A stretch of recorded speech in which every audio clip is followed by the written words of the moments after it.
Okay, so we've waited another night, it's dried off and it's very warm in here. It's the next day. This polish that we applied, colour that I applied yesterday, has now hardened quite a lot.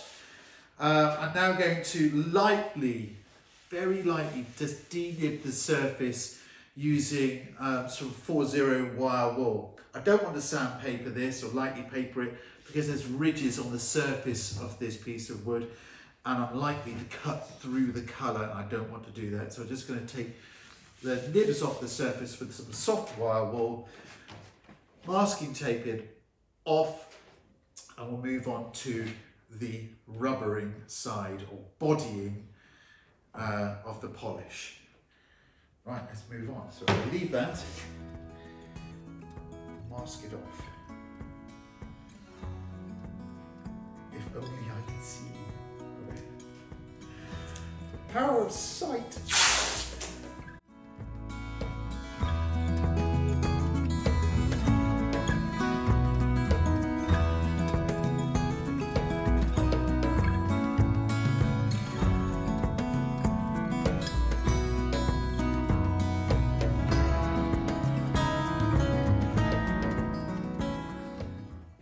Okay, so you saw me there, just very briefly de-nib the surface with the fine wire wool, just taking off tiny little ridges there, not majorly cutting it back. That's all we need.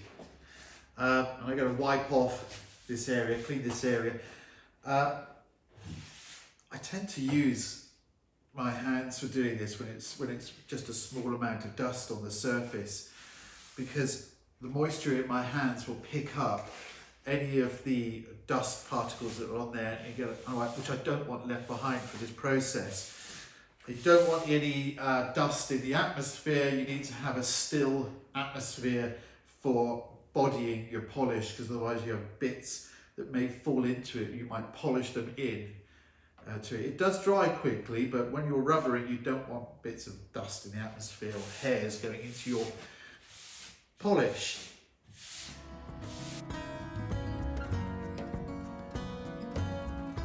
So, do you remember our fad that we made? It's in this jar. Why don't you put some gloves on? So this is our fad, which we put in a jar. It's still nice and moist. It's still retained its shape. I'm going to turn this fad now into a rubber. And this is how we do it. So I've got a piece of cotton here. This is pure cotton. This is like a bed sheet. So I go cutting holes into your bed sheets, but this is always like maybe a pillowcase or bed sheet, but this is pure cotton, very thin, but it's perfect for making a rubber with, and it's cut to roughly 9 inches or 25 centimeters or somewhere around that sort of square. It's not quite square, that is it? But it doesn't matter really. You'll see why in a minute. But around about that sort of shape. You might need a slightly bigger one depending on the size of your hand. And again, you'll see that in a second. So what we're going to do, I'm going to create a rubber. So you take the fad, that pear-shaped fad, and I'm going to place over the top of it my piece of cotton at a diagonal. So I've got one point here and one point facing out that way in the middle. And then with my other hand, I'm going to pick up the whole piece, take it all that way. So the point of the fad is under here, and there's the point there. I'm going to take this piece of material here, pull it tight and pull it back, still keeping pressure on. This piece of material, I want to push it down and under, and then I'm going to create my point to my rubber by folding that over, holding it all the time. I'm keeping pressure all around. It's starting to make the shape of a French polisher's rubber. Then with the excess material that's here, I'm going to fold it and twist it around, and then keeping it in my hand. There is the basis of a rubber. Now, I want to flatten this surface. You see it's all curved here. I want to make that nice and flat. So I need something to put pressure onto, and that's where that onion board comes into play. Wherever I've put it, where did I put that onion board? Here it is. Actually, what are we going to do? Do it over here.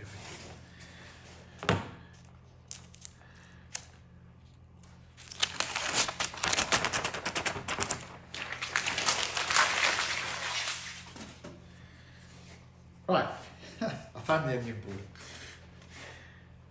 I'm going to force it flat onto the surface to create a face here. Now this is all loose here. I'm going to do this a number of times. I want to create a nice pear-shaped flat face to my rubber. Okay, so I'm going to have to practice doing this a few times before I get the right shape. Now I've been doing this a lot. I'm not expecting someone just to get this right straight away. There is, I have got another video on YouTube demonstrating how to make these rubbers. The link which will appear up in the top left of your screen. That will be the one to have a look at me demonstrating how to make a rubber. But I'll carry on reshaping this till I get it the right sort of way, and I'll charge it with some meths and polish, which will also help.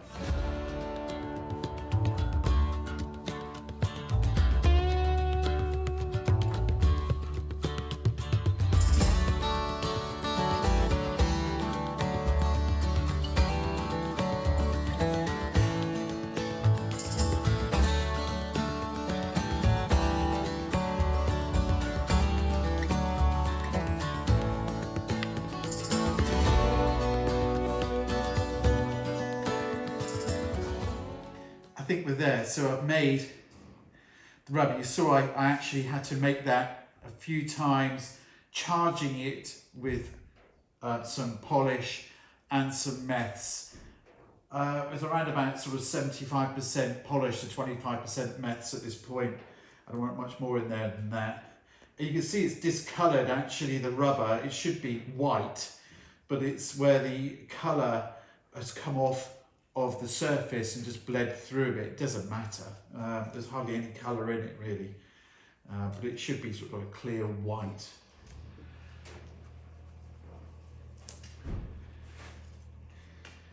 And do you see how also I was trying to stop, I don't want any creases in the face of this rubber on the sole of it here. It needs to be tight and smooth because I work over the face of the surface of the wood that we're polishing.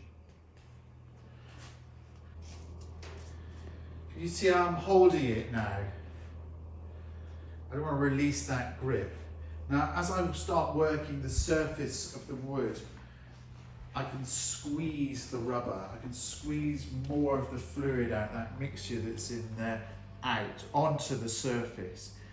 I've got control of the front of the rubber. I've got a pointed top to it. The reason there's a point to it, because if you're working on a piece of furniture that you want to get into the corners, you can get into the corners. And that's about, now it's fitting my hand. It's fitting the shape of my hand, and I can work around with it. Right, I want to make sure there's no dust on the surface. And let's start this bodying process. The first thing I'm going to do is start just getting a body of polish out of this rubber onto the surface.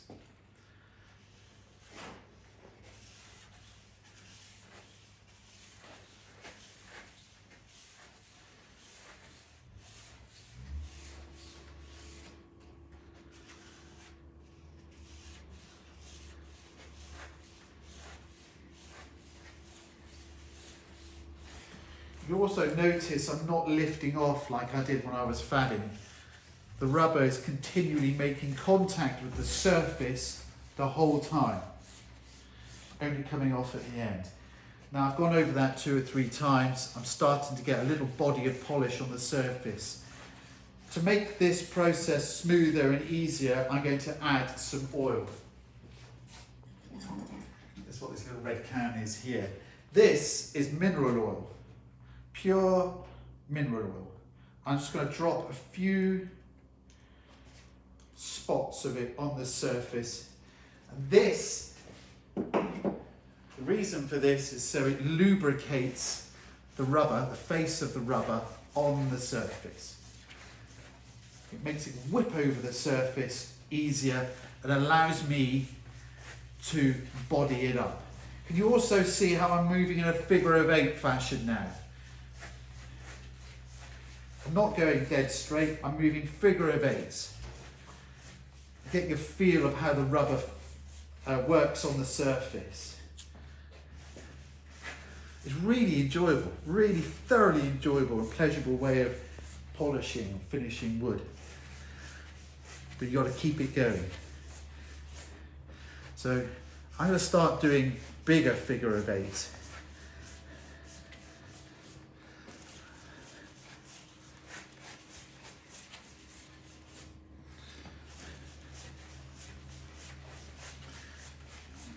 Working my way over the surface.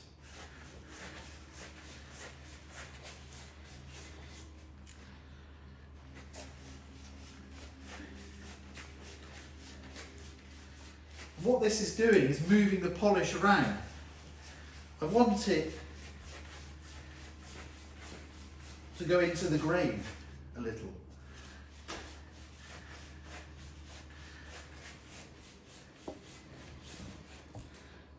We sort of cheated on that process of filling the grain by grain filling back here.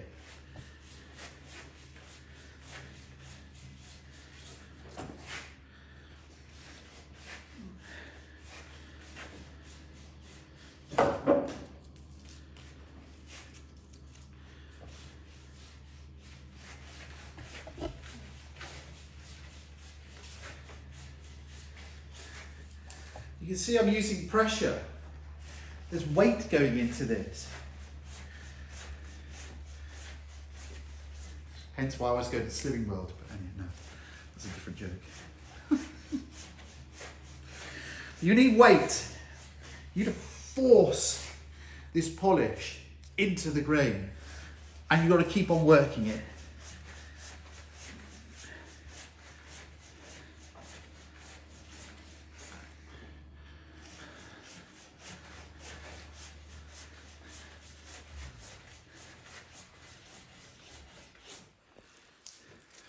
You can't stop either. Don't go off thinking we'll have a chat of a rest. The polish will start to harden and you won't be able to move it around. But you should be able to see now it's starting to fill the grain. I've got a tiny little bit of dust or something that's gone in there. I can see it. I'm going to keep working, I can't stop. We'll leave that there.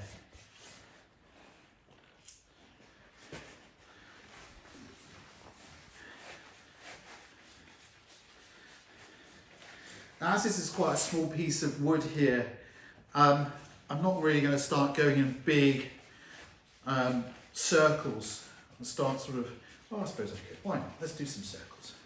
Let's do it. Why not? But always, once I circle a bit like that, I'll come back and I'll come back to my figure of 8s because I don't want those circles to stay in the surface. Normally a slightly big area, a polishing area may be sort of the size of a leaf of a dining table, just one leaf, not the whole table. I'm just going to put a little bit more oil in it. I can just hear the rubber singing.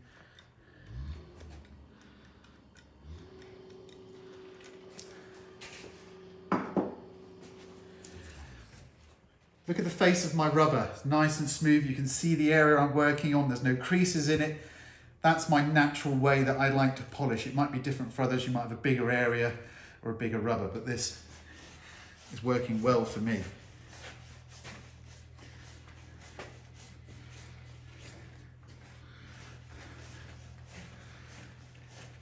Isn't that lovely? You can hear how the rubber's on the surface is gliding over it with the oil, leaving little tails behind. Those tails are just the whip marks as I'm whipping across the surface of the rubber, of the wood. Thoroughly enjoyable.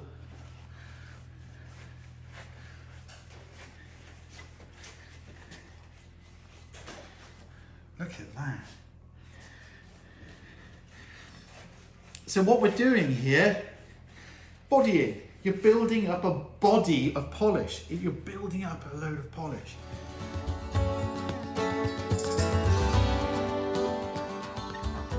Everyone talks to me, you know, we talk about how many coats do you put on? It's not coats. I'm not coating it. I'm not coating. This is a body of polish you're building up. All of this is all merging together to create one big layer.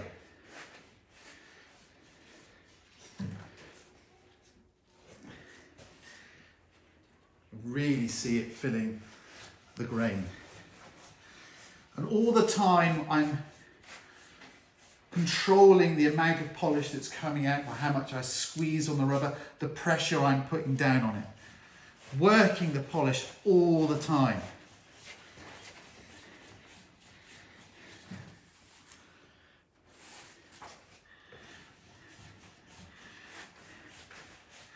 The more polish I get on here, the greater the depth you can see into the wood itself and all the colours that are in it.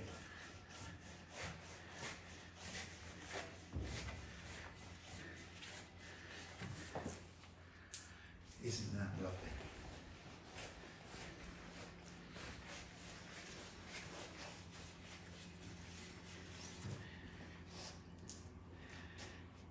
Isn't that lovely? Look at that.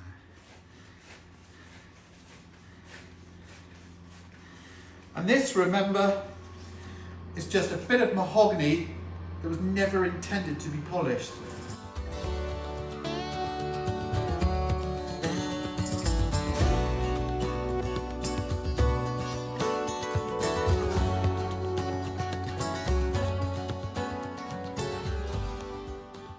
Right, it's starting to get stiffer, it's starting to stick on the surface. I can feel the rubber pulling. Now the danger here is if I stop or it gets a stop mark, it will make a big sticky mess, and I don't want that to happen. I could carry on now adding more oil. I could recharge this rubber, put more polish and stop building and building and building on this.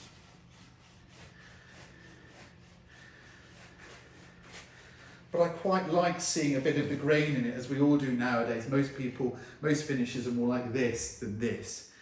But it's a pleasure to do it.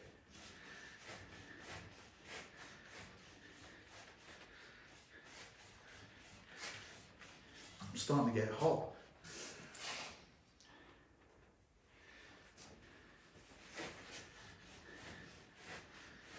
Right, I think I'm going to stop there.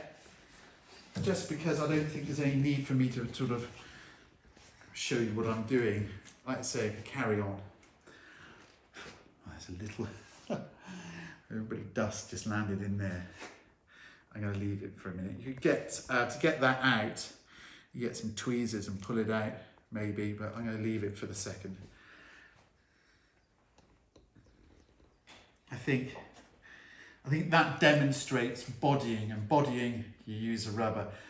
Now, again, I'm going to keep that. I'm going to pop that straight back in there. And that now becomes my bodying rubber.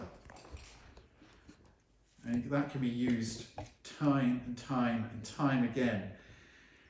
I think, and the old French polishers used to use it, and they'd call it an old boot, because it resembled, after a while of using it, the shape of it fitting someone's hand, it looked like an old leather boot. So it's called an old boot. Now I want to demonstrate the next thing, which is spiriting. But I can't put masking tape over this. So the next move I would do in the process of French polishing, and I would do it now, I wouldn't wait, is spiriting. I will demonstrate it, we will show it here, but it's the removal of the oil that I just put in there. You saw me doing it, I was dribbling oil, mineral oil, into the surface.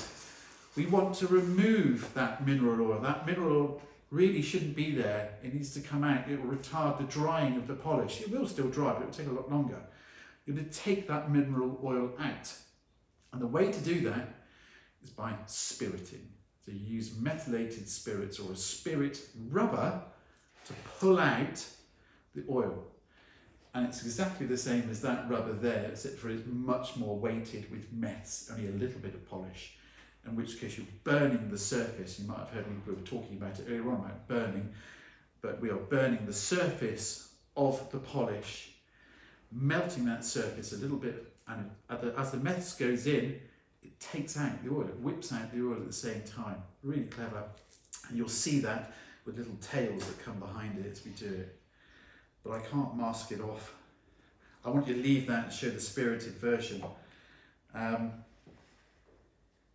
We'll leave that for a little while. I'll put masking tape down there and then we'll do some spiriting. But it should already be done in one process, but you get the idea. We'll have a little section here of spirited and then our final process. But that looks good. Oh, one other thing. Going back to making rubbers.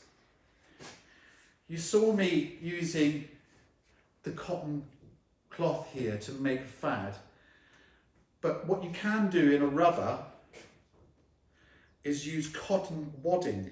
This is the wadding here, and you can make a fad out of the cotton wadding and put that inside the rubber, so it makes the rubber. It's easier, to be honest with you, if you use cotton wadding rather than the cotton cloth, because this sort of falls apart a little bit, whereas the cotton wadding retains its shape. But I just wanted to demonstrate the process, what normally would happen. But cotton wadding is you can use that inside the rubber, make it into a nice shape, and you'll get a better rubber, to be honest with you. Okay, let's wait a little bit and we'll come back.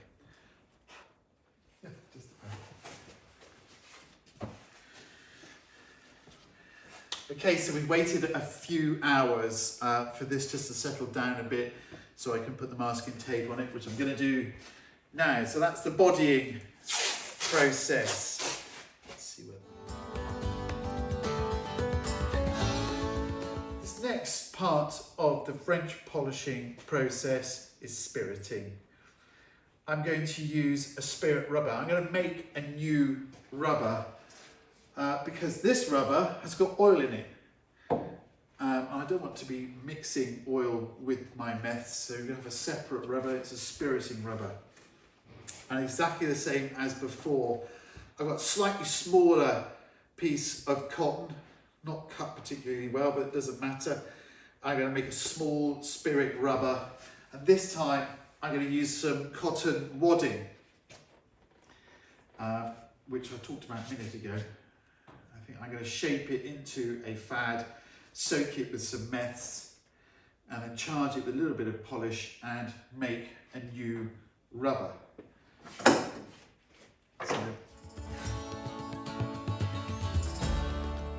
So again, I'm going to fold this cotton wadding into the shape of a pear.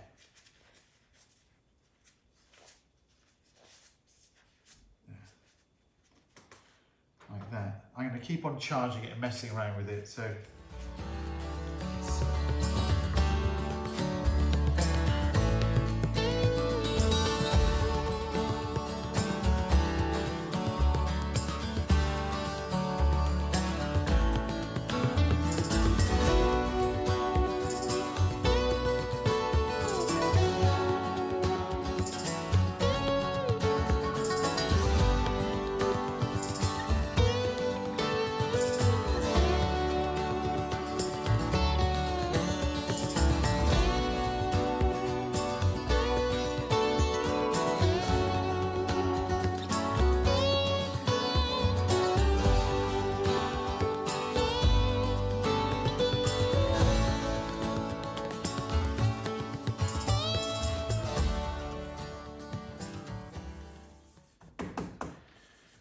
bring this closer so Ian can see it under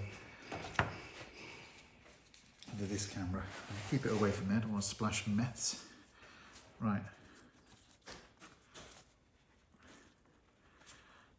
Just fold that there, create that lovely point. It will take a few attempts because I'm making a new rubber. Push my finger in there, get that crease. Keeping the pressure on, lovely point there. Flattening it down, you can see the meth's coming out.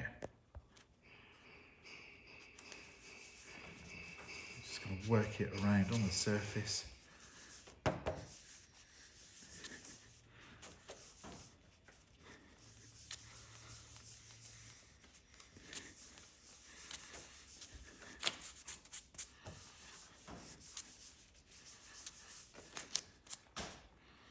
So I'm starting to get a nice shape. I'm going to fold that a few more times.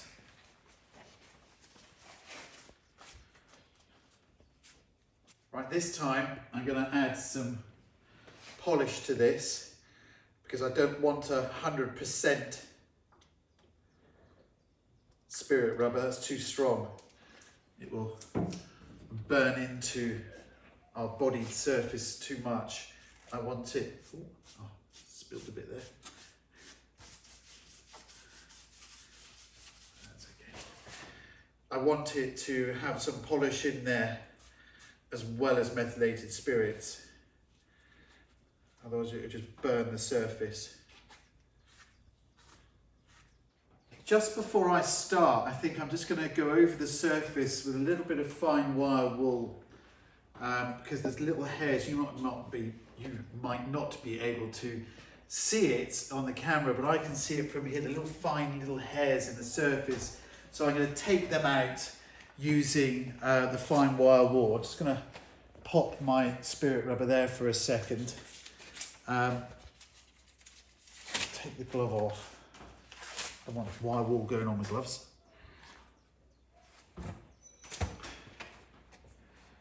Just going to make a little pad with the grain.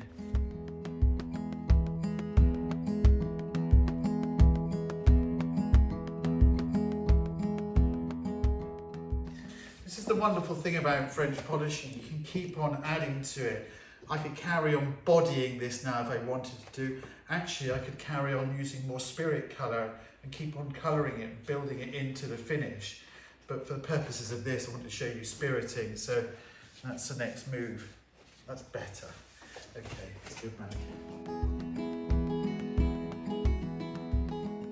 What I used to do quite a lot, and other French polishers, you just bring the rubber, the spirit rubber, up to your mouth, and you could taste the alcohol, the meths evaporating away. I'm sure there's going to be a string of remarks on YouTube about it, but you could just get a whiff of the amount of alcohol in the rubber, the amount of meths in there. It'll give you a sort of feeling. Also, you see me rubbing up the back of my hand, and I can feel how much meths is in there by rubbing it on the back of my hand, how it evaporates away to feel how wet the spirit rubber is. It's all these things, tips that you pick up over time, years, really.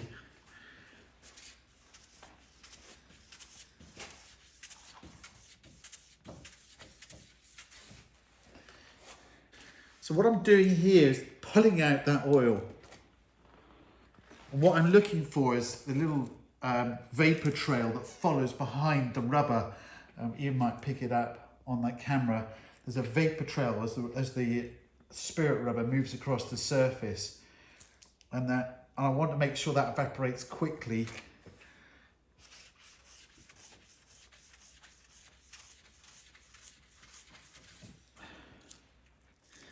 The way to test to see how much oil is left in your finish is by breathing on it.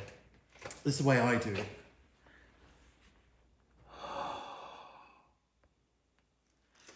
And then you watch for the vapor to evaporate. So you watch for there's an area, a dulled area where you breathe. And I'm looking to see like an oil slick. There's like a rainbow of refracted light and it shows you the oil, the way that you can see oil and water sometimes with that sort of coloured effect. That's what I'm looking for. I'm looking to see if it remains, and if it remains in the surface, then there's too much oil in there. And already I can tell, actually, even those few passes, because this is a particularly wet spirit rubber, is already started to pull out the oil.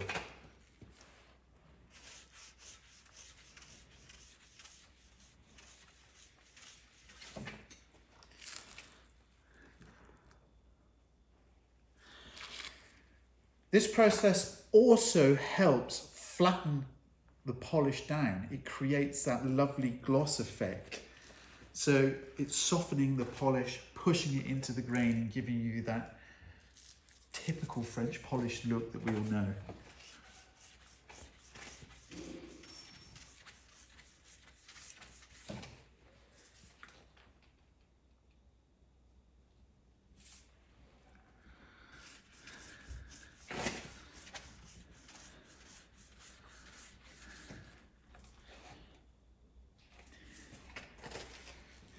It's so warm in here. It's about 23, 24 degrees at the moment in here.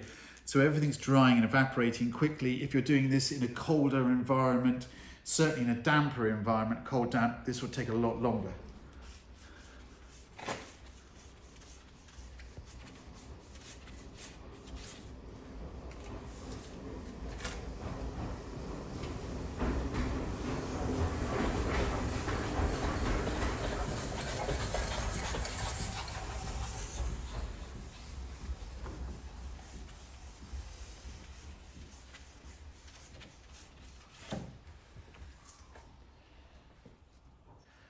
I think I've got enough spiriting there, really. I've got a really wet spirit rubber. Maybe I should have put a little bit less meths in there and start off with a bit more polish. But my fear is of burning the polish away. And there's no sign of any oil left there. It looks quite good. I'm going to leave that. I think the whole thing will settle and sink overnight. I'd expect it to, and then we'll look at doing the last stage of the process, which is dulling. And I'll explain a little bit about that tomorrow, which will be in a few seconds. Okay, it's the morning after the night before. The spirited finish that we have here is now dry enough for us to go into the next process, which is dulling. Now, dulling encompasses many different things, really. It's all about flattening or finishing this French polish finish that we have here. You could just leave it spirited off the rubber, I think the term is. In the French polishers world, it's off the rubber. You could leave it just like this, nice and shiny. But in the antique furniture restoration world, we tend to go on to the next stage, which is stage 7, dulling. I'm going to demonstrate a few different ways of doing this. I'm going to mask off like before, and let's get on with it.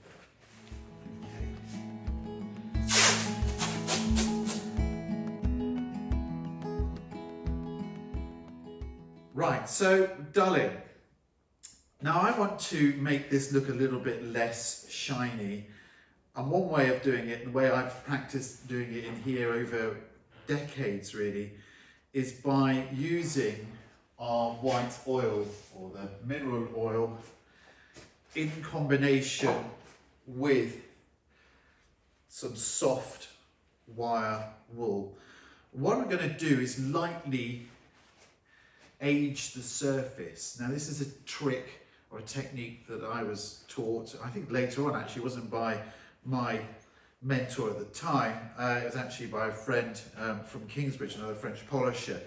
And it's a lovely trick where you use the mineral oil on the surface. Now it's not going to penetrate into the polish, it's going to sit on top and act as a lubricant.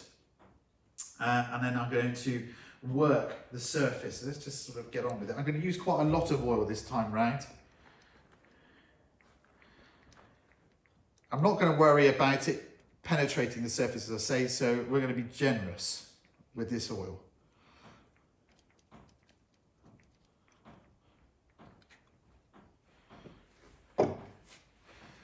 And then I'm going to go in circular motions over the surface.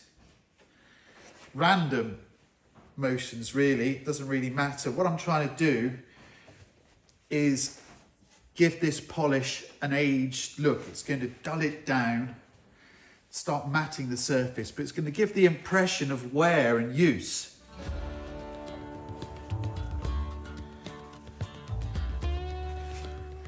I'm using a little bit of pressure.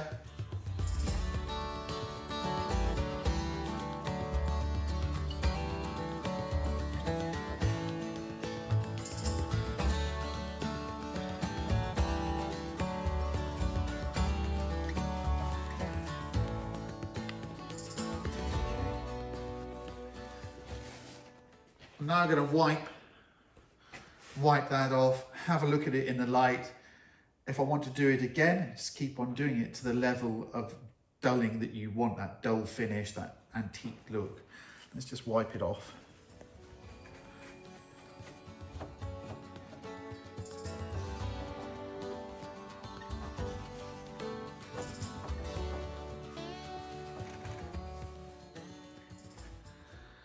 Now, I don't know if you can pick that up with the camera, Ian, but from my angle, I can see little fine scratches all over the surface.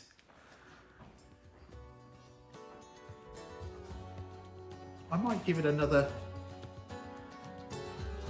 go. Let's do it one more time. That's quite a nice finish.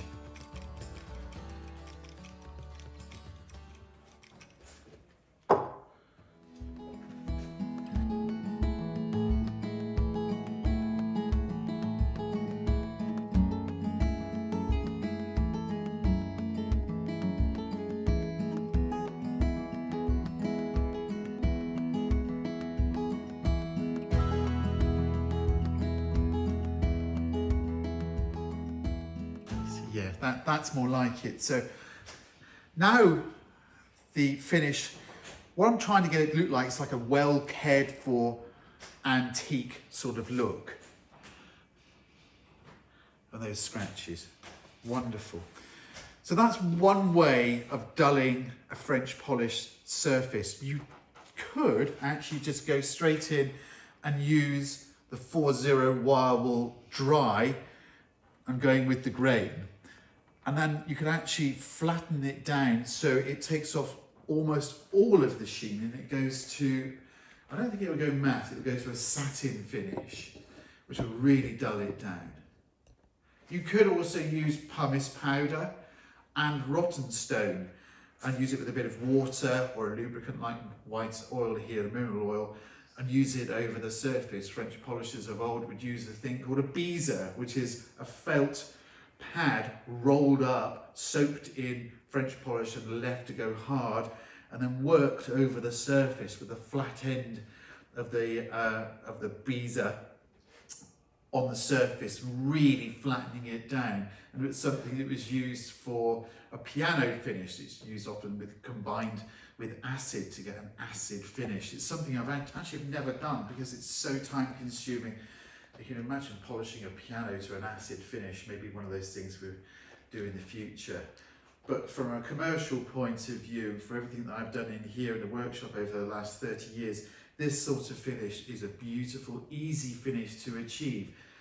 Again, I could just leave that there now as a dull finish, but what I tend to do favour is using a wax polish on top of this, which really gives it that antique look.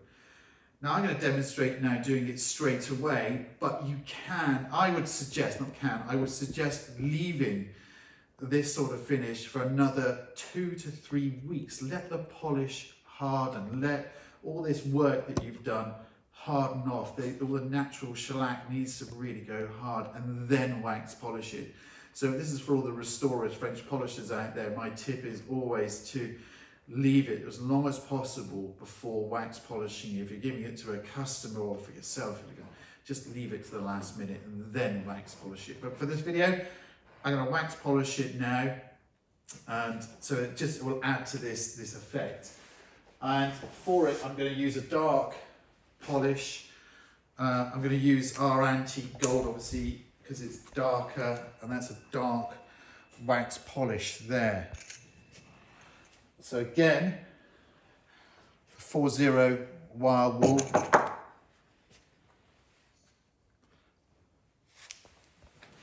Just going to tear it off. I'm going to charge the wire wool. I'm going to work it in the pot, and don't be tempted to dab it on the surface, especially on new polish as well, but it doesn't matter, regardless, don't be dabbing it on the surface, just apply it with the grain, working your way across the surface.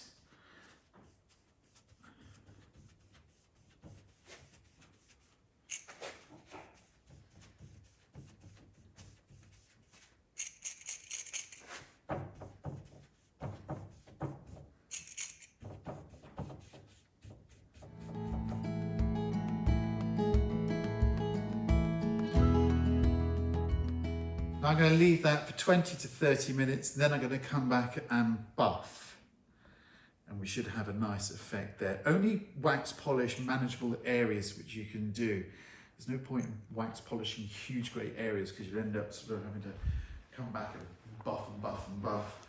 So do smaller areas, you get much more of a rewarding finish and enjoyable process. So we'll come back to this in 20 to 30 minutes, see what the effect is, and take that masking tape off. And I've got one other little trick actually I can show you that will help to even up this finish. Okay, so we waited 25 minutes or so for the wax to harden off, start hardening off. I'm going to buff it now with an open weave cotton buffing cloth, and the reason for the open weave is so it keeps the surface cool when you're buffing. You're not trying to wax on, wax off. That is not what we're intending to do. We're trying to buff the wax to a lovely soft sheen to show and enhance all that work that we've done underneath. So let's give it a buff and see what we've got.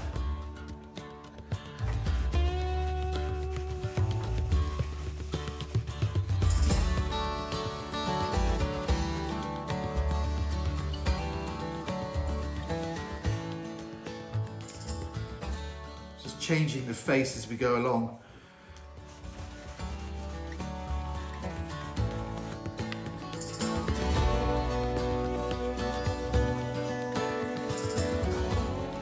There we go, we're getting this really nice soft satin sheen. As I mentioned a minute ago, I wouldn't normally wax polish something that we've just started, we've just French polished, that I've just finished French polishing, and normally we'd leave it for a good 2 to 3 weeks. So I expect you will have better results than just applying fresh polish to a fresh wax polish to a newly polished finish. There's a lot of polish words going on here, isn't there? Well, that's come out pretty good, considering normally I'd wait like days and days or weeks, depending on how much time you've got. But now what we've got is a lovely sort of aged look to this. It's a well cared for, slightly milky, scratched, softly scratched finish. It's not uniform, and it is a lovely finish. I'd say we have employed this technique many times when we're restoring antique furniture, and we know when we've got it right, because somebody comes into the workshop or into the showroom and says, "Oh, what are you doing to that piece there? It looks perfectly good piece. Why are you doing anything to it?" And that is when we know we've got it right, because it's gone through our restoration workshop and it just looks like well cared for antique. One final little trick. If you find once you've wax polished your piece of furniture and for whatever reason it doesn't look even and you want that sort of soft satin look, you can go over the top with some dry wire wool, again, very fine. This time with a tiny amount of pressure on the surface, go with the grain up and down and just dull the wax that you put on there, which will even it up, and then you can buff it again.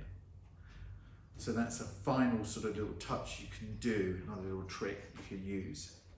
It works lovely. Don't be afraid of going wrong when you're French polishing or any sorts of finishing, especially French polishing. At any point you can go back, you can let it dry and you can lightly cut it back, and you can use the fine wire wool which will cut it back nicely, and you can start again. We learn by our mistakes, and that's very much the case with French polishing. You're not going to get this right straight away. But if you stick to these principles of polishing here, these stages, then you'll go in some way to getting it right straight away. Okay, so we finished. As you can see, we stopped briefly. I masked off this area here and then sanded back to get the raw timber, so you could clearly see what we started with, then to the stained, the grain filling, the fadding, the colouring, the bodying, the spiriting, and then the dulling at the end with the crowning glory of using Gilboys Antique Gold on there to give that lovely antique finish. Hopefully that comes up really nicely for you there. You can see it clearly all the way through. Now, I'm not saying you have to do this process every time you're French polishing. This just shows the processes of it. You can skip the staining and skip the grain filling side of it and just go straight to the fadding. Now, the fadding is sealing. It's a sealer. You're sealing the wood. I tend to favour in my videos using a hard wax oil to seal things up because it's easy to use and very, very good hard wearing finish. You could sand that sealer back and give it another coat if you liked, and just give it 2 coats of hard wax oil, and in our case you could just lightly sand that fadded area and just give it another fad and then wax it. You can wax that at any stage. You could do bare wood waxing. It's not as good as sealing it up. You don't have to stain. The importance is, if you are thinking of colouring your wood or your furniture and you're stripping it back, remember this process. Staining first. You don't stain after. You don't come up here and start staining. Get the colour in first. Then you don't have to grain fill that's rare. You fad it, you seal it, and then do additional colouring if you want to after. You can do that after you sealed it here, which I demonstrated. Then I bodied it up. Bit of bodying going on here, building up the French polish, and then the spiriting process. They look very similar actually. The spiriting softens the polish a little bit further and fills the grain even more. And then we get to that lovely last bit here, and where we've dulled it and we've waxed it, and you've got this gorgeous, lovely, antique, soft finish. You can wax at any stage you wanted along here if you wanted to stop. You don't have to. So please feel free to comment, talk about any French polishers, furniture restorers want to add their points, their little tips and tricks. Some people might use linseed oil really for oil. You can use that linseed oil. I tend to favour a sort of boiled oil when you're doing that because it dries harder. Don't use olive oil when you're bodying up for that point because it won't work very well. Other tips and tricks, please feel free to share and talk about it. You know, we all do things differently, but the principles are all the same here. Thank you for watching. I hope you have success with your French polishing or wood finishing. The same principles apply. Please visit our website, gilboys.co.uk. Yes, www. Go to gilboys.co.uk. I have now created a help and advice page there for you. Tips and tricks and little things when you go wrong. Just have a look on that website. I've spent a long time writing bits and pieces. And obviously go and buy our polish. Go and buy our wax polish. Have a look. There's the pure, antique and rose gold there. They work beautifully.